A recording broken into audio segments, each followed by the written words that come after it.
Boa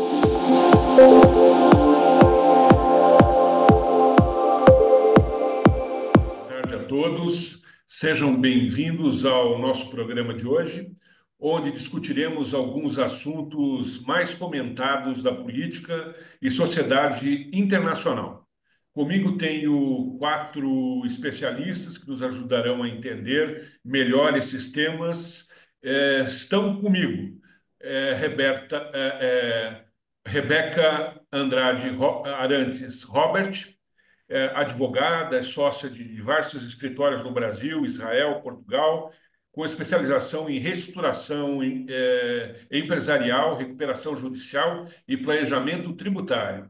O doutor Gonçalo Vecina Neto, que é nosso parceiro regular, que é médico sanitarista, fundador e ex-presidente da Anvisa e professor da USP.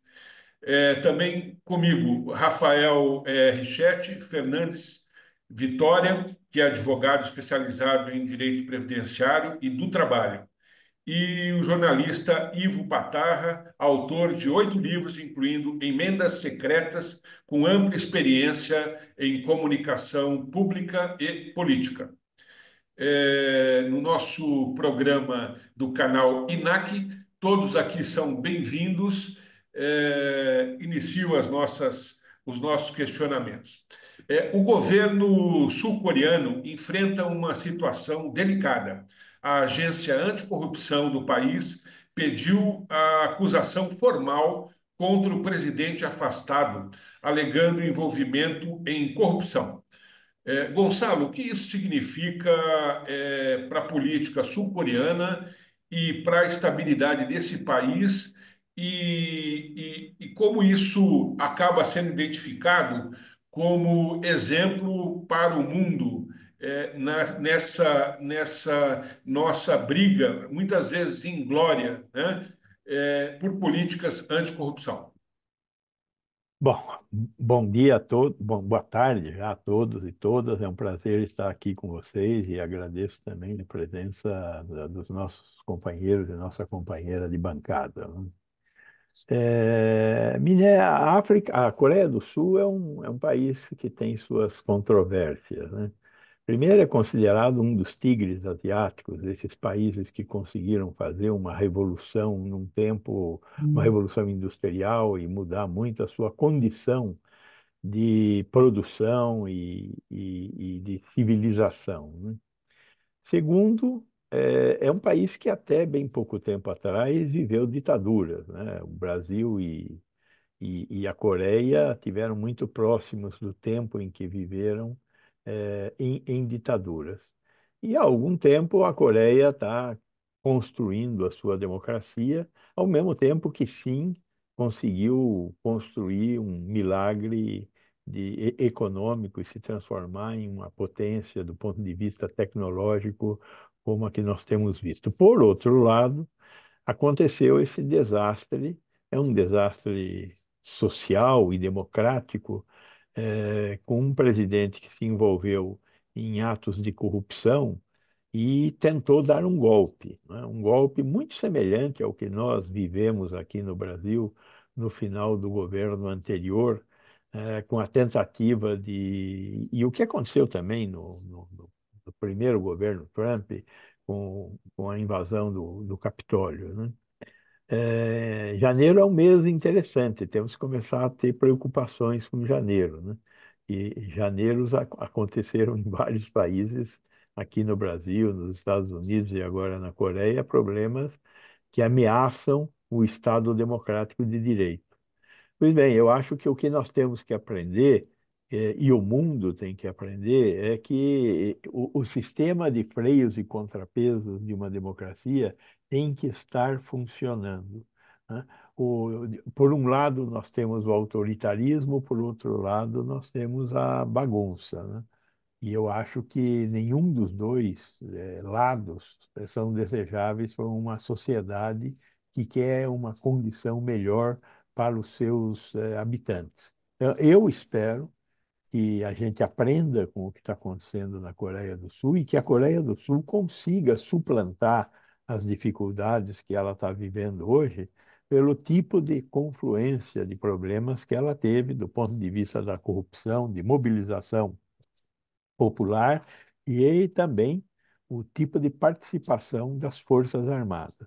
É importante olhar para o que aconteceu lá, aprender com o que aconteceu lá, porque nós tivemos coisas muito semelhantes aqui e com as quais nós também ainda não aprendemos o suficiente, né? Estamos falando em anistia, estamos falando em virar a página. E eu acho que nós temos que aprender com essa página e não virar a página. O Brasil é bom de virar a página. Chega de virar a página, né? Estamos aí, o ainda estou aqui.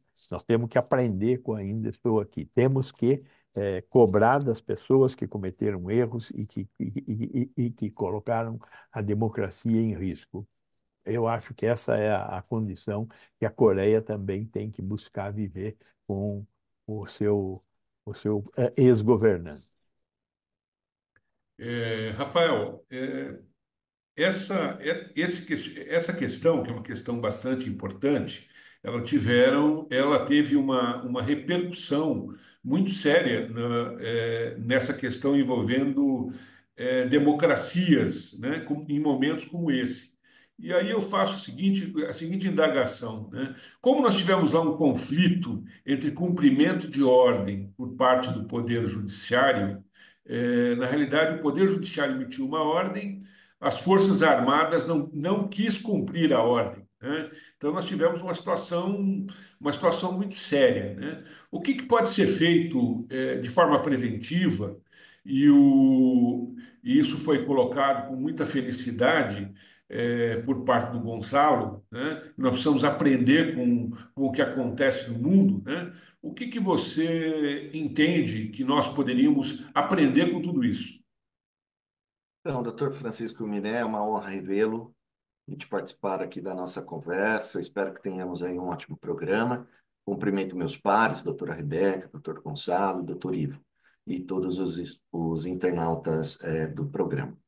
Então, acho que na mesma linha, como bem colocou o doutor Gonçalo, quando um país, né, que vive num regime democrático sofre uma tentativa de golpe, ou seja, tentam furar essa bolha de proteção de diversos direitos, né? Eu estou falando de direitos fundamentais, humanos, como a liberdade de expressão, de religião, de voto, de ir e vir, dentre outros, né? O mundo evidentemente sangra, né? E cria-se brechas para que regimes totalitários aproveitem-se de modo contrário de tudo aquilo que foi conquistado ao longo dos anos, né? E isso traz algumas reflexões importantes de natureza geopolítica, né? Essa situação ocorrida na Coreia do Sul, ela serve, como bem até pontuou o doutor Gonçalo, como um alerta, né? Um lembrete que mesmo democracias consolidadas, e a Coreia do Sul é tida por muitos como uma democracia moderna, assim, digamos, não estão imunes, né? Não estão isentas a tentativas de erosão democrática, né? A vigilância contínua, né? A participação da sociedade de forma ativa e a robustez das instituições, elas são, de fato, essenciais para a manutenção dos princípios democráticos, né? A forma como a Coreia do Sul ela lidou com essa crise, ela pode servir de modelo para outras nações que, porventura, vierem a enfrentar desafios semelhantes, né? Destacando a importância dos mecanismos de freios e contrapesos e da independência do judiciário. Eu vou pedir um comentário do Ivo, né, sobre um aspecto muito interessante, que é a parte dos órgãos de comunicação nessa localidade, né? Então, que o Ivo uma boa experiência internacional a respeito disso, tal. E sim, qual o papel, né, dos órgãos de comunicação, qual o papel do jornalista numa situação como essa, né? É óbvio que existe sempre uma isenção de caráter ideológico, né? mas assim, como se posicionar, né, para defender o Estado Democrático de Direito? Eu acho que tem que se posicionar de forma crítica, né? E como é um atentado ao Estado de Direito, eu entendo até que você eventualmente perca um pouco dessa neutralidade e seja mais radical no sentido de mostrar o quão prejudicial é para a sociedade você deixar de ter um sistema democrático e ter um governo autoritário. Quer dizer, cabe, em última análise, à sociedade a garantia de que a gente não vai ter uma interrupção da ordem constitucional. E o papel da imprensa, do jornalismo em geral, ao denunciar isso é imprescindível, né? Quer dizer, a gente precisa realmente de um jornalismo engajado em defesa dos princípios democráticos. Muito bem. Rebeca, eu vou aproveitar primeiro agradecer a sua participação, a sua presença, nos honra absolutamente, e colocar para você duas coisas, né? Na realidade, um fechamento dessa questão envolvendo de como defender a nossa democracia, que é algo fundamental, e depois eu vou emendar um outro assunto também tão sério quanto esse, tá?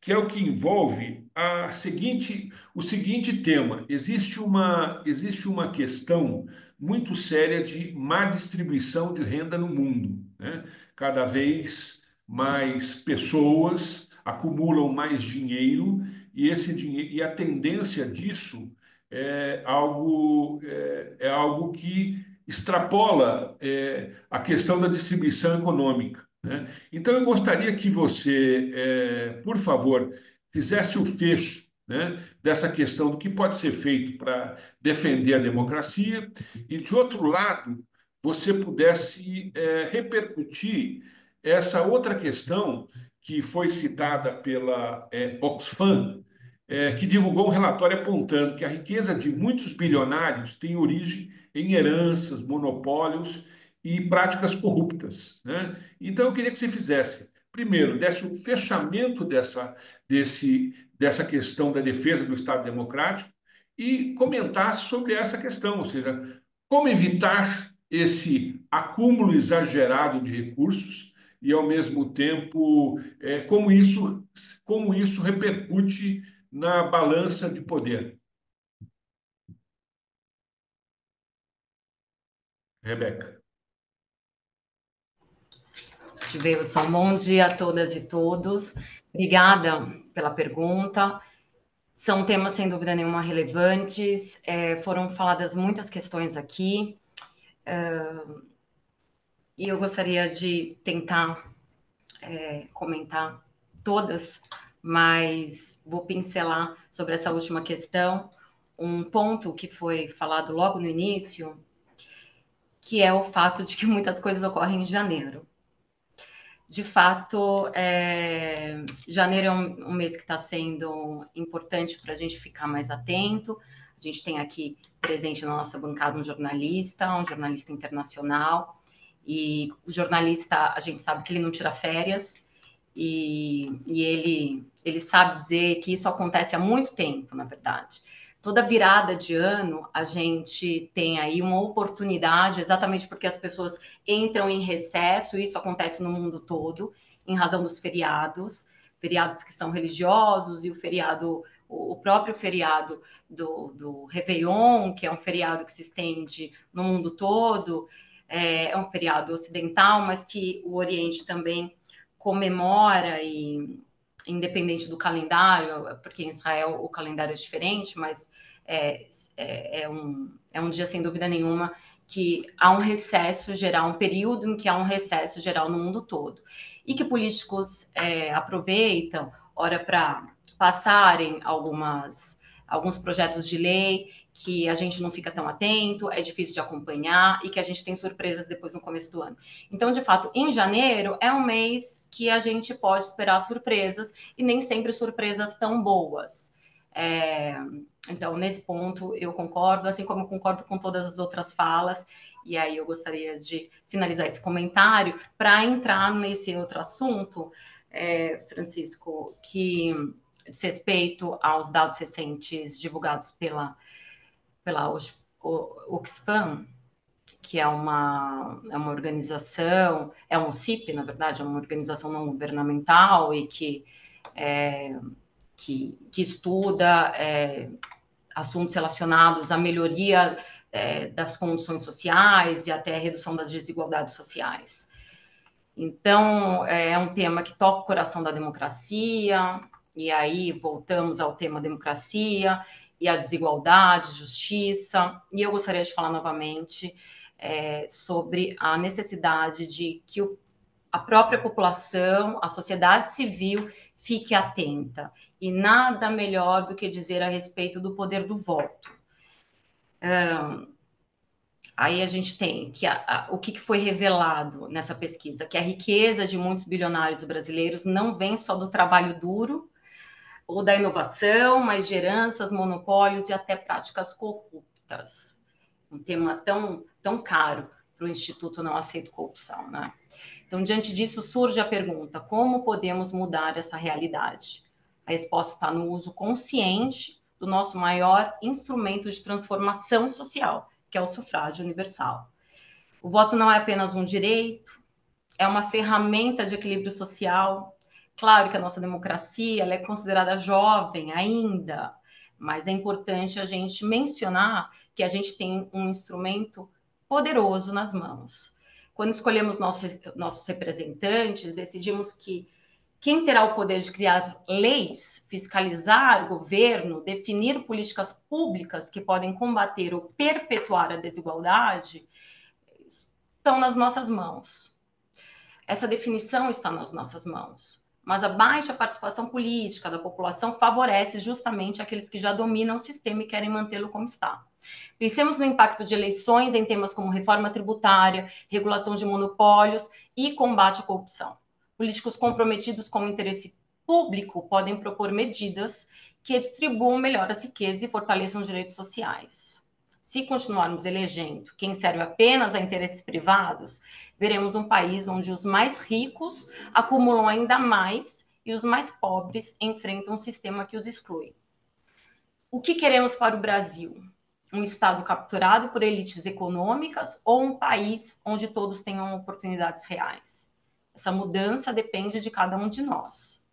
E eu pergunto a todos nós aqui, o que estamos fazendo com o nosso direito de voto? Pergunto ao nosso público de hoje.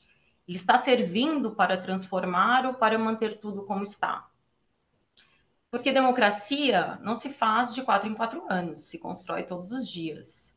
O direito que aqui foi mencionado por aqueles que me precederam, a fala, e que eu me sinto muito honrada de estar junto com eles na bancada, e aproveito para cumprimentar novamente. O direito não existe de forma isolada. Ele reflete e perpetua estruturas sociais. Quando falamos de heranças bilionárias, estamos falando de um ciclo de concentração de riqueza que começa antes mesmo do nascimento.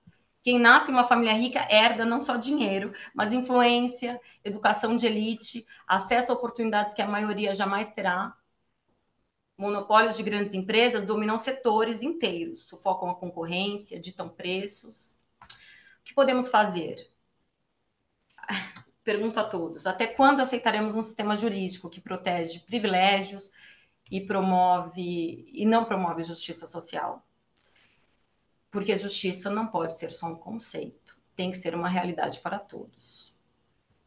Eu gostaria de perguntar àqueles que estão presentes o que eles pensam a respeito dessa democracia, a respeito do sufrágio universal, a respeito da nossa própria sociedade civil e decisões legislativas que garantem que o sistema continue funcionando a seu favor ou não. Perfeitamente. Ivo, eu vou passar a bola para você novamente, principalmente porque essa questão é uma questão que chega a ser até ideológica, né? Se você for ver, existe assim existe assim um discurso, né, que desestimula a riqueza, né, que muito pelo contrário, que pune, né, a riqueza com impostos, com tributação e tudo mais, quando na realidade o problema não é, é só a riqueza, não é só o produto do trabalho. Eu acho que o produto do trabalho e o acúmulo de riqueza, ele decorre da própria capacidade, da própria produtividade que advém da meritocracia e do próprio bom exercício do trabalho, né? Agora, quando ele decorre de corrupção, quando ele decorre de situações muito mais fáceis, ele gera um problema. Mas como é que a gente pode proteger a sociedade da influência, né? Nós tivemos vários problemas ao longo da história relacionados a uma política muitas vezes não laica e agora uma política dominada pelo poder financeiro, né? Como é que a gente pode, de alguma maneira, ter uma proteção objetiva relacionada a isso, sem exagerar na regulação da tributação desses trabalhos, né? E sem ao mesmo tempo é, ao mesmo tempo desestimular, né, o que nós podemos chamar de produção. Eu quero dizer que a concentração de renda é um dos maiores problemas do Brasil e ele é acentuado, a meu ver, pelo que é, na minha opinião, o maior problema do Brasil, que é a corrupção política. Estão aí o escândalo das emendas parlamentares, que deve movimentar esse ano por volta de 50 bilhões de reais. O que acontece? O dinheiro público ele não chega a milhões de pessoas a contento, porque ele é desviado por grupos políticos e econômicos em benefício desses mesmos grupos políticos e econômicos. Enquanto o dinheiro público não financiar o desenvolvimento do país, nós vamos continuar tendo milhões de pessoas desassistidas. E qual é o grande objetivo de um país, eu diria de qualquer país? É o de diminuir a pobreza, de reduzir as desigualdades, de combater as desigualdades. E a gente faz isso é, empreendendo esforços para que os filhos das pessoas mais pobres consigam não reproduzir o mesmo quadro de deficiência socioeconômico dos pais. E como é que a gente faz isso? Com investimento público, sem corrupção. Com investimento público, por exemplo, em educação, educação de qualidade, que possa capacitar os pobres a terem um desenvolvimento socioeconômico superior ao dos pais deles. Agora, isso é muito difícil num país como o Brasil, onde vigora uma aliança perversa entre corrupção e impunidade. Perfeitamente, Ivo. Gonçalo, ainda dentro desse tema, que é um tema muito importante, né, que, como disse anteriormente, carrega um caráter ideológico, né, dentro daquela ideia de polarização, de esquerda, direita, conservadores e não conservadores, né? Como é que a gente pode resolver uma situação como essa sem punir a questão da riqueza, né? E, ao mesmo tempo, sem punir o trabalho, né? E estimular uma melhor distribuição de renda? Primeiro, a gente tem que entender que não existe, na minha opinião, como redistribuir renda através de mecanismos como eh, eh, o respeito à riqueza, etc. Houve muito desrespeito à população na acumulação de dinheiro. Quando a gente olha o que a gente assistiu agora, quando o Trump estava tomando posse lá, o Musk, o Zuckerberg e o Bezos, juntos, o que significava uma quantidade imensa de dinheiro num pequeno pedaço de terra, né? Nós estamos falando de que como é que faz para esse dinheiro ter consequência diferente, né? Hoje o PIB do mundo é em torno de 70 trilhões de dólares. Se a gente quiser equacionar a questão da desigualdade, sem mexer em quem já tem dinheiro, nós vamos ter que multiplicar o PIB da Terra por 5. A Terra não aguenta continuar mantendo os 70 trilhões. Imagine manter 400 trilhões de dólares para conseguir ter um mundo menos desigual. Tem que tirar de quem tem. E como é que tira de quem tem? É, nós temos a possibilidade através da taxação de impostos. Não tem outra saída, né? Nós vamos ter que reduzir a riqueza de quem tem através de modelos que poderão ser distributivos, aumentando a taxação dos impostos sobre as pessoas que têm mais. Agora, todos nós temos que entender o que é isso. Entender o que é a pobreza, a miséria, a fome, e entender o que é essa riqueza, que é uma riqueza que, por um lado, teve problemas na sua construção, não há dúvidas quanto a isso, né? Teve problemas, como já foi mencionado aqui, de corrupção, e agora não se trata de punir, se trata de redistribuir. Mas isso exigirá que nós tenhamos um acordo construído dentro de um modelo democrático de governo para fazer essa redistribuição. Quando nós olhamos a reforma tributária brasileira, eu acho que nós avançamos com a reforma tributária brasileira. Nós temos hoje uma proposta de sistema tributário menos regressivo, uma proposta de distribuição um pouco melhor da conta que tem que ser paga por toda a população para ter um Estado funcionando. Mas o monte de jabutis que foram introduzidos de setores que querem continuar tendo privilégios, né? Então, nós temos muito o que fazer para mexer no que foi a nossa reforma tributária, para tornar esse país um país que tenha possibilidade de ser menos desigual no futuro.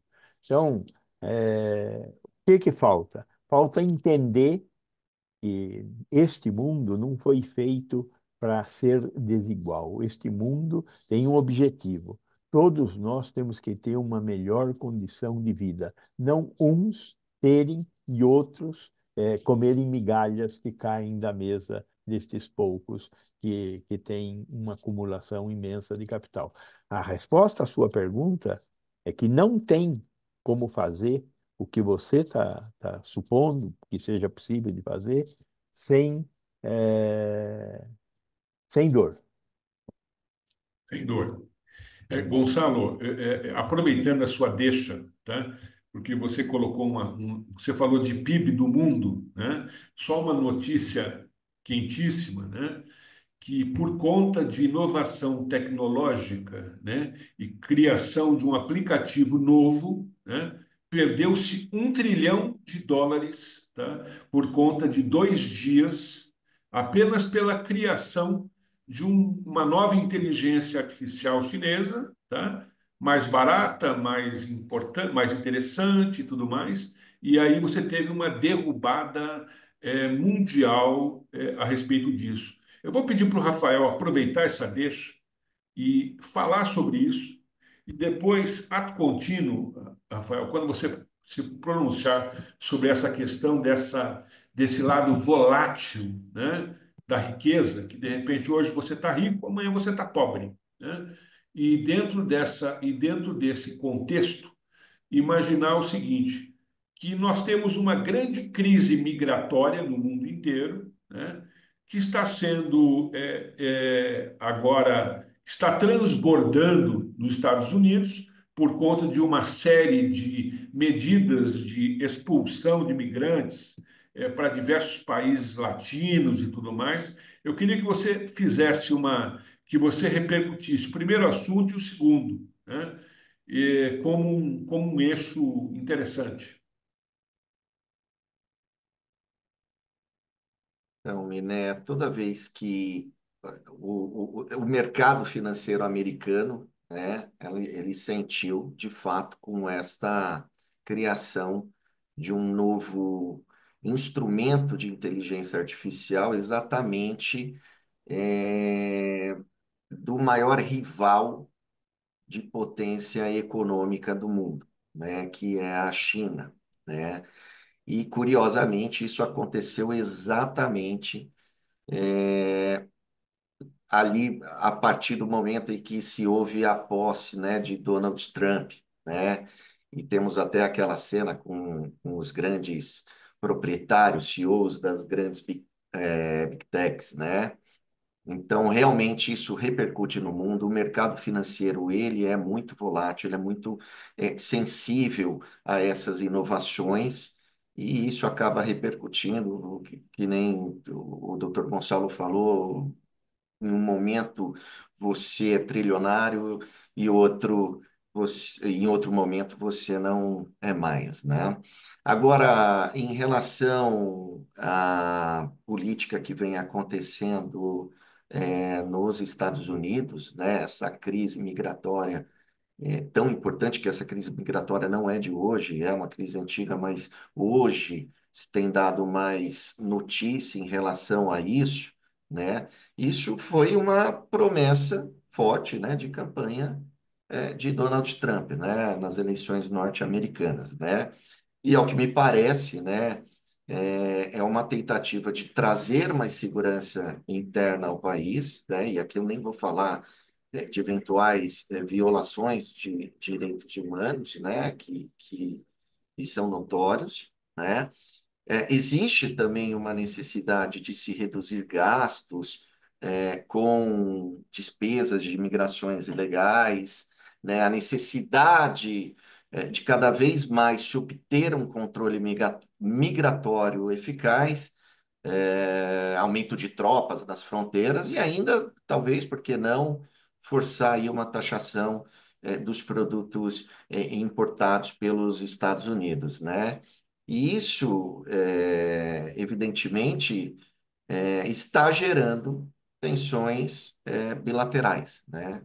Principalmente neste momento, que com relação aos países latino-americanos, né? Um exemplo recente é o conflito diplomático entre os Estados Unidos e a Colômbia, né? Onde o presidente colombiano Gustavo Petro, né? Se não me falha a memória, né? Inicialmente recusou a entrada de aviões com deportados, né? Mas acabou cedendo após fortes ameaças econômicas do presidente Trump, né?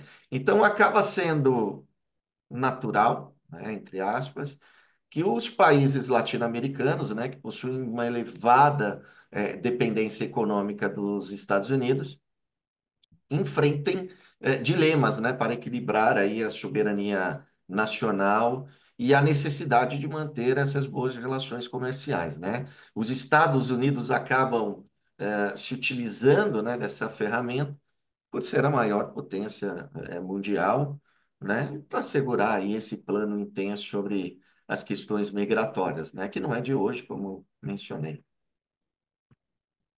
Obrigado, Rafael.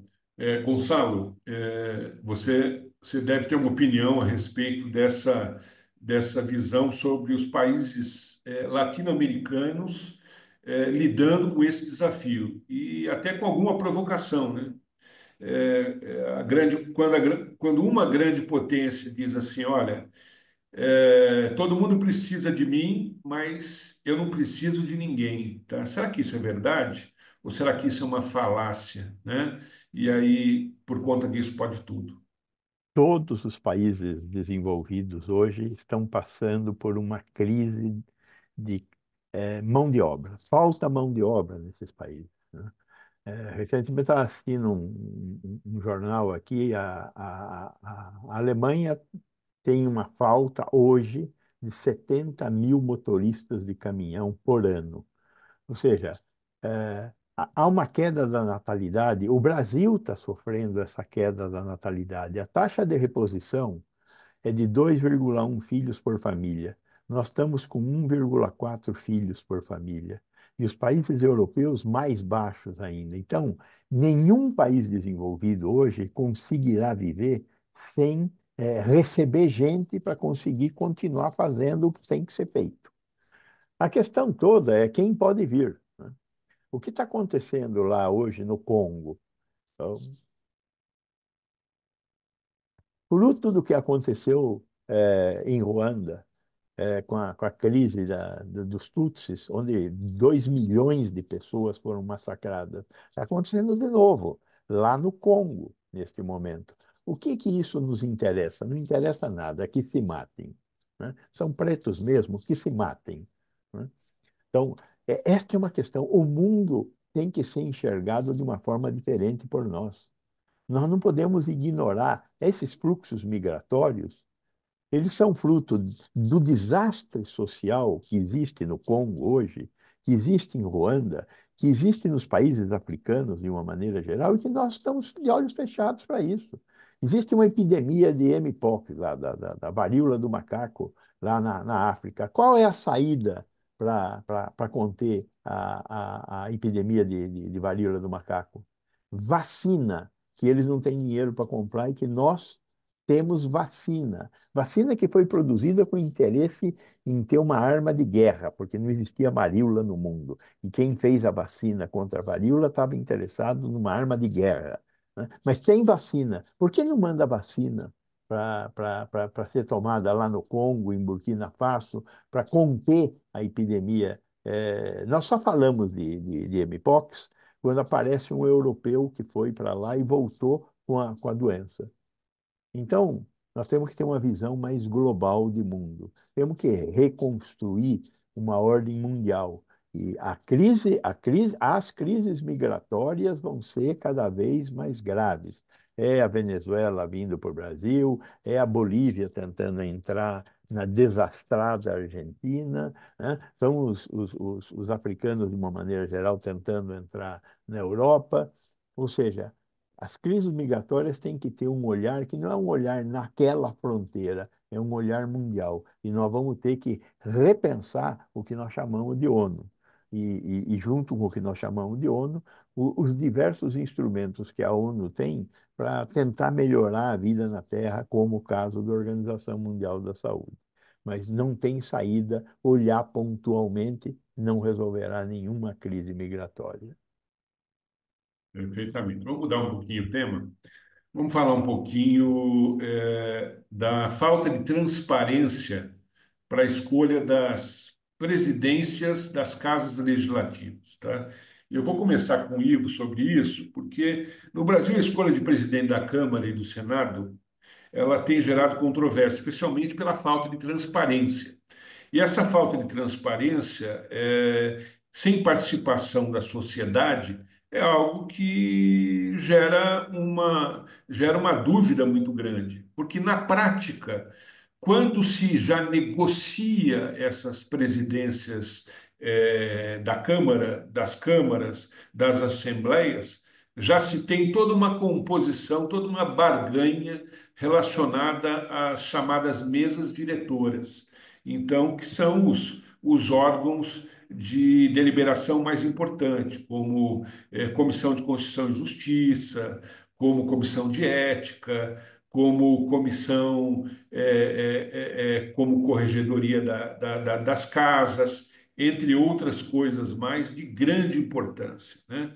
A pergunta é a seguinte: é, essa falta de transparência, até que ponto isso afeta a legitimidade dessas eleições e como a sociedade poderia participar de uma maneira mais ativa? Eu queria começar respondendo, dizendo que é sempre bom lembrar Winston Churchill, o primeiro-ministro inglês. A democracia é o pior sistema político que existe, com a exceção de todos os outros. Em outras palavras, quem ganha, governa. Quem perde, faz oposição. Em 4 anos, a democracia dá o privilégio dos eleitores voltarem às urnas para analisar o governo ou os políticos que foram eleitos 4 anos atrás. Se eles fizeram um bom trabalho, eles vão ser reeleitos. Se eles não fizeram um bom trabalho, eles vão ser trocados por políticos e governantes de oposição. E isso, ao longo do tempo, é um processo que aprimora o sistema democrático. Por isso que a democracia tem que ser defendida por todos nós. E o que nós temos que fazer, talvez a coisa mais importante que a gente tenha que fazer em relação à democracia, é trabalhar contra o poder econômico nas eleições. As eleições devem ser disputas de propostas e ideias, e não um estado de coisas em que se injeta dinheiro nas mãos de cabos eleitorais que vão distribuir esse dinheiro para a população em currais eleitorais. Quer dizer, nós temos que ter eleições baratas, que não custem e que sirvam para se debater propostas e ideias, e não um processo em que se dão bem, fundamentalmente, os candidatos mais ricos. Então, essa é a grande luta que a gente tem em defesa da democracia, e daí decorrem todos esses problemas que você levantou. Quer dizer, nós temos que garantir uma democracia a mais transparente, a mais verdadeira possível para aprimorar o nosso sistema político. Ivo, deixa eu aproveitar ainda falando sobre esse tema, porque você é um especialista, principalmente nessas questões envolvendo essas emendas parlamentares. Essas emendas parlamentares já não são assim uma forma de abastecimento desses, entre aspas, currais políticos, né? Onde você, de alguma maneira, durante o ano, você distribui um dinheiro e vincula essas pessoas a um resultado, a uma eleição futura, tá? Será que já não seria um dos aspectos que acaba corrompendo todo o sistema legislativo, todo o sistema de eleição? Sem dúvida, compromete e fica uma coisa muito desigual, porque os políticos que apoiam o governo e que são beneficiários principais dessas emendas, eles têm muito mais recursos para enfrentar as eleições dos outros, que só vêm com as suas propostas e ideias. E isso é muito desigual e afeta o sistema como todo. Agora, nós temos que avaliar essas emendas como que elas são, né? Quer dizer, hoje a gente não tem mais o escândalo do mensalão, a gente não tem mais o escândalo do petrolão, em tese, e os políticos, em troca do apoio ao governo do turno, eles recebem essas emendas parlamentares cujo sistema, né, de concessão dessas verbas políticas foi bolado e engendrado durante o mandato de Bolsonaro. O atual presidente da República aceitou isso, acatou isso, aprimorou isso, e nós estamos diante desse impasse. Quer dizer, o dinheiro público que deveria financiar, como eu disse já antes, o desenvolvimento do país, ele acaba sendo jogado na mão de políticos, de gente que é rica e que fica ainda mais rica, porque esse dinheiro, na prática, ele não é fiscalizado, ele não é controlado e, em grande parte, ele é criminosamente desviado para os bolsos dos políticos, o que coloca o Brasil como um todo numa situação absolutamente insustentável. E, e, e, e nós temos que fazer com que a população se conscientize disso, saiba o que está acontecendo com o dinheiro público, que é pouco, o dinheiro disponível para investimento nesse país é pouco, e aproximadamente 20 ou 25% todos os anos tem sido jogado no lixo à medida que vai enriquecer políticos. Muito bom.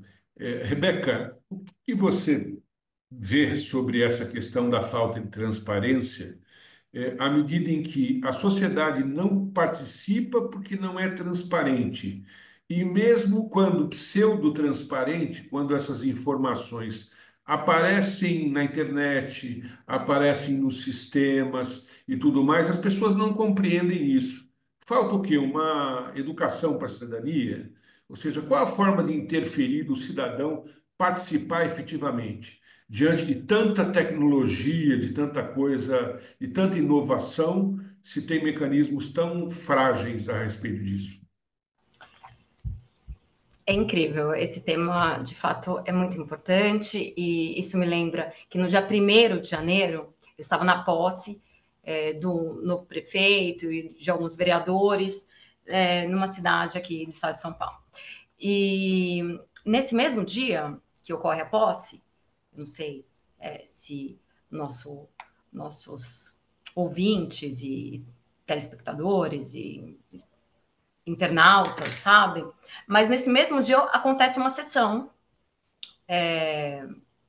no caso da Câmara Municipal, e nessa sessão acontece também a votação pelos parlamentares, no caso vereadores, de quem será o presidente da Câmara de Vereadores. E assim também no país todo, né, de uma maneira, no Estado e no próprio, em nível federal. E é impressionante o que acontece ali. Primeiro que essa posse está aberta a todo e qualquer brasileiro. Pode comparecer à posse. Poderia ser transmitida nacionalmente. Poderia ser transmitida por um canal, como nós temos aqui no INAC, poderia ser transmitido num canal. Mas não sei se isso acontece. E aí, pasmem, nesse dia aconteceu a votação e o resultado era previsível, porque só existia uma chapa. Uma chapa para que houvesse a deliberação de quem seria o próximo a presidir a Câmara de Vereadores. Não havia dúvida quanto ao resultado.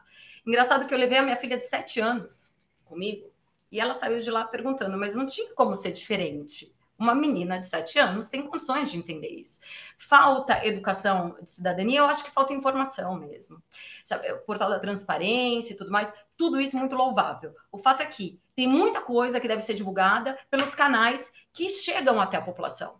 Né? Muitas vezes os jornais, etc., eles não chegam até a população. As redes sociais, sem dúvida nenhuma, hoje vem sendo uma forma de democratizar a informação. Então, a gente tem para o bem e para o mal, porque existe muita desinformação e aí consumida nas redes sociais, mas também tem informação que deve ser consumida de uma maneira consciente nas redes sociais. E isso é óbvio, e exige uma maturidade, mas a gente precisa construir essa maturidade, mesmo que seja de forma forçada, ou seja, partir de um canal que se transmita isso, que se saiba a respeito disso. Se eu não tivesse ido, eu não saberia. Se eu estivesse viajando nesse dia, eu não saberia. Então, é na calada da noite, é nessa virada de ano que muitas coisas acontecem. E a gente não fica sabendo. Depois a gente diz, foi um ou outro. Óbvio que isso já estava negociado, né? A gente precisa entender que isso tudo já estava negociado. Na hora da posse ali dos vereadores, todos eram cumprimentados por aquele que viria a ser depois o presidente da Câmara dos Vereadores. Tudo ali. Ele ficou parado numa posição estratégica e todos eram cumprimentados, seja partido de direita, partido de esquerda, supostamente de direita, supostamente de esquerda, de centro. Eu digo supostamente porque eu acredito que essas divisões hoje precisam ser repensadas, essa forma de caracterizar as ideologias hoje, mas enfim. E aí eu gostaria eu acho que, para concluir o meu pensamento, há necessidade, sim, Francisco, né, de que haja uma educação cidadã, mas a gente precisa também passar a consumir informação a respeito disso, sabe? Nas redes sociais, aonde for chegar até a população, a gente precisa falar mais sobre isso. Espero que hoje o nosso programa esteja sendo visto ou consumido hoje ou outro dia pela nossa sociedade, porque os debates aqui são de alto nível e eu me sinto honrada de estar presente. Obrigada.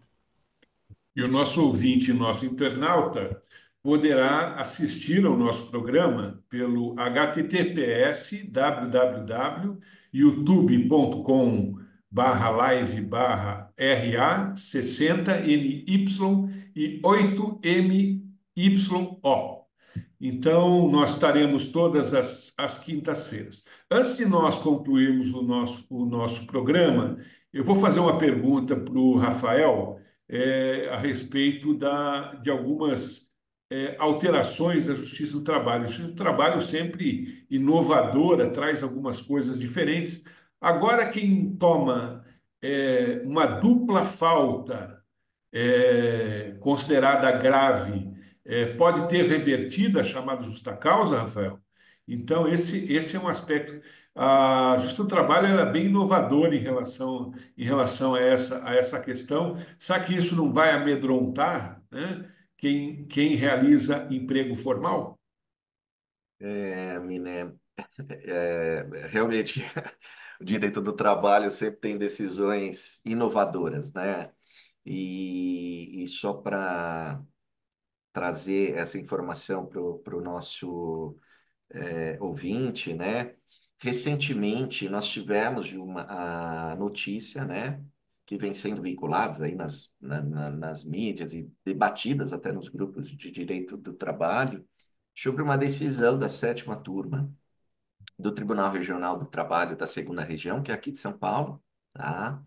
Ela manteve uma sentença que anulou a demissão por justa causa de uma empregada que havia sido advertida por postagens que poderiam causar um impacto negativo em relação à empresa. É uma grande empresa aqui no Brasil, né? Então, em resumo, após a postagem da trabalhadora numa rede social, o gestor teria advertido essa funcionária formalmente, né?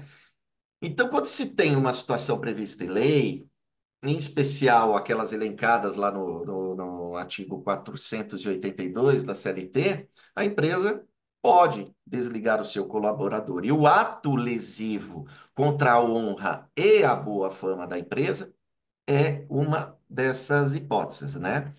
Contudo, a empresa, ela não pode punir, isso não é novidade na Justiça do Trabalho, tá, Miné? A empresa ela não pode punir o empregado duas vezes pelo mesmo fato, né? Pelo mesmo ato. Ou seja, se o colaborador já havia recebido uma punição, como advertência escrita ou uma suspensão ali por dias, subtende que o fato praticado não causou um motivo de justa causa e, portanto, a advertência naquele momento foi a mais adequada para a empresa. Se após a advertência houve uma nova punição, como a justa causa, o colaborador ele foi punido duas vezes pelo mesmo ato, que é vedado no ordenamento jurídico. Diferentemente seria se a empresa, nesse caso específico, a meu entender, né, adotasse a abertura de uma sindicância para apurar o fato, né, com direito ao contraditório e decidisse, ao final, por aplicar a justa causa, né, o que não foi no caso que estamos aqui debatendo, né. Então, quando eu falo que isso não é novidade na Justiça do Trabalho, é porque no direito trabalhista brasileiro vigora o princípio do no bis in idem, né, que proíbe a dupla punição pelo mesmo fato, né? Ou seja, uma vez aplicada a penalidade ao empregado por determinada conduta, não é permitido impor uma nova sanção pela mesma infração. Então, eu não estou entrando no mérito se a publicação ela foi ruim, de fato, para a empresa, tomou repercussões maiores para a empresa, né? Mas essa decisão, por essa tese aí, que não é muito comum, a meu ver, foi correta.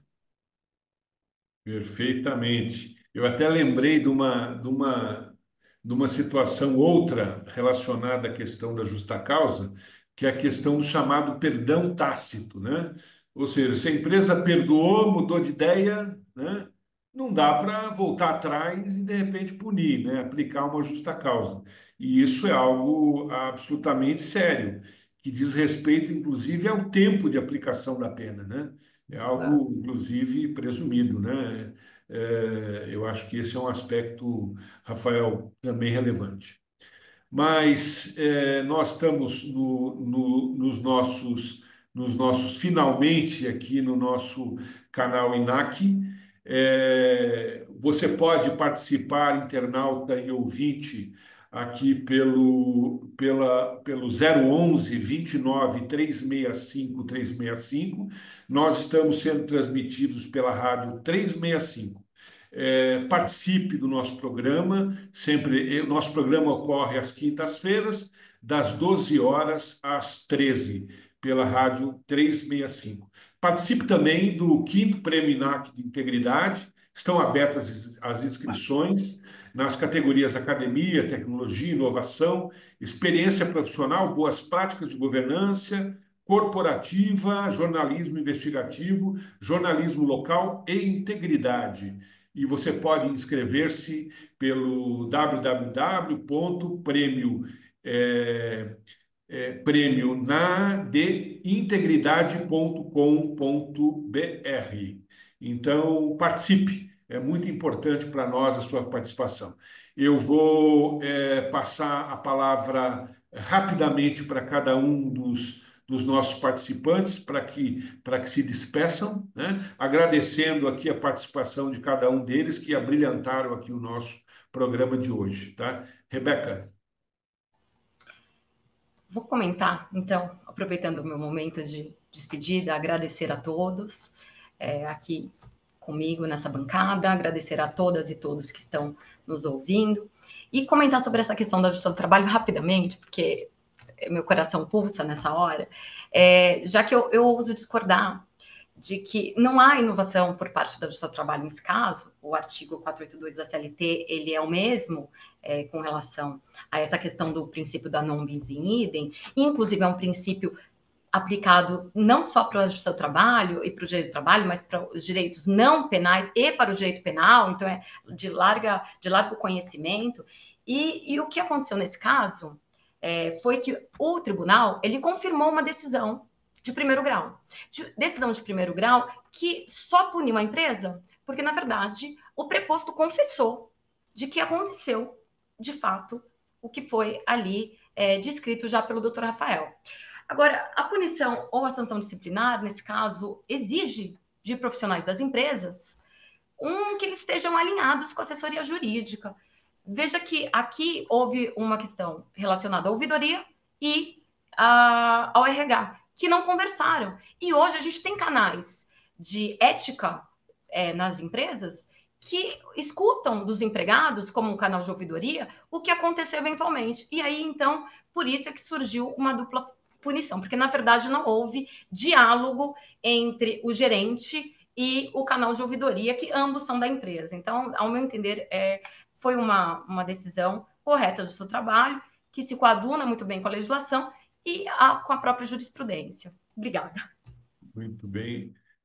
Gonçalo, Bom, eu quero os agradecer, seus 30 segundos finais. foi um grande prazer estar aqui com vocês e espero que a plateia, quem nos assistiu, também tenha conseguido entender um pouco esses complexos assuntos que nós discutimos aqui. É muito difícil viver. Verdade. Ivo, Obrigado a todos. A luta é grande. Rafael, para finalizar aí os finalmente. Agradeço a oportunidade, realmente acredito que tivemos um ótimo programa, uma bancada incrível e conte sempre com a gente. Aqui Francisco Miné, encerrando mais esse programa e pedindo para que as pessoas participem, né? Façam suas perguntas, participem do nosso programa, coloquem o seu like, participem do nosso canal. Muito obrigado a todos.